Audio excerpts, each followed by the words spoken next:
नमस्कार, मी प्रियंका। आपण आजच्या व्हिडिओमध्ये बघणार आहोत एअर हॉस्टेस या कोर्स बद्दल माहिती। तर व्हिडिओला सुरुवात करण्यापूर्वी सगळ्यांना विनंती आहे की व्हिडिओ शेवटपर्यंत बघा आणि चॅनलला सबस्क्राइब करा। तर आपण आजच्या व्हिडिओमध्ये बघणार आहोत एअर हॉस्टेस हा कोर्स नक्की काय आहे, एअर हॉस्टेस या कोर्समध्ये ऍडमिशन घेण्यासाठी कोणकोणती पात्रता लागते, एअर हॉस्टेस हा कोर्स जर कंप्लीट केला तर आपल्याला कोणकोणत्या क्षेत्रात जॉब ऑपॉर्च्युनिटीज भेटू शकतात, तसेच आपल्याला सॅलरी किती राहील आणि आपल्याकडे कोणकोणत्या स्किल्स असणं आवश्यक आहे। तर व्हिडिओला सुरुवात करूया। तर फर्स्ट, एअर हॉस्टेस म्हणजे काय? एअर हॉस्टेस ही एक सामाजिक जबाबदारी जपणारा कोर्स असून यामध्ये आपल्याला विमानातील प्रवाशांना आरामदायी सेवा उपलब्ध करून देतात। तसेच याला पुरुषांच्या भाषेत याला फ्लाइट स्टीवर्ड असेही म्हणतात। तर विद्यार्थ्यांना जर एअर हॉस्टेस कोर्सेसमध्ये ऍडमिशन घ्यायचं असेल तर पात्रता कोणकोणती लागते? तर विद्यार्थ्यांचं वय हे 17 ते 27 वर्ष असणं आवश्यक आहे। 27 वर्षानंतर विद्यार्थ्यांना एअर हॉस्टेस हा कोर्स करता येत नाही। तसेच विद्यार्थी हा 12वी मध्ये पास आउट असला पाहिजे किंवा विद्यार्थी हा पदवीधर असणे आवश्यक आहे। तसेच जे महिला विद्यार्थी आहेत त्यांची उंची ही 157 सेंटीमीटर असणे आवश्यक आहे आणि पुरुषांसाठी 170 सेंटीमीटर उंची असणे आवश्यक आहे। तसेच आकर्षक शरीर यष्टी असणे आवश्यक आहे।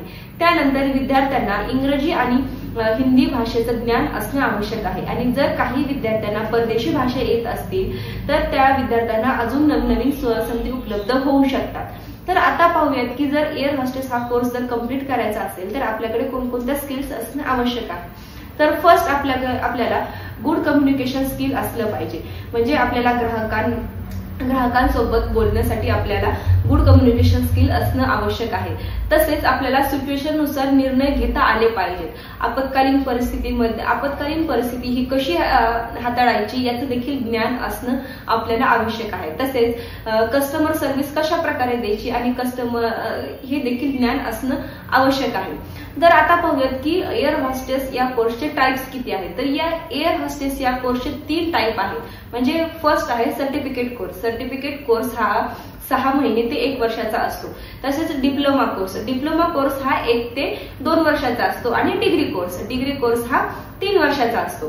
तर सर्टिफिकेट कोर्स साठी पाहूयात की आपल्याला फीस किती राहील। तर आता सर्टिफिकेट कोर्स साठी आपल्याला 50,000 पासून ते 1 लाखापर्यंत फीस असू शकते।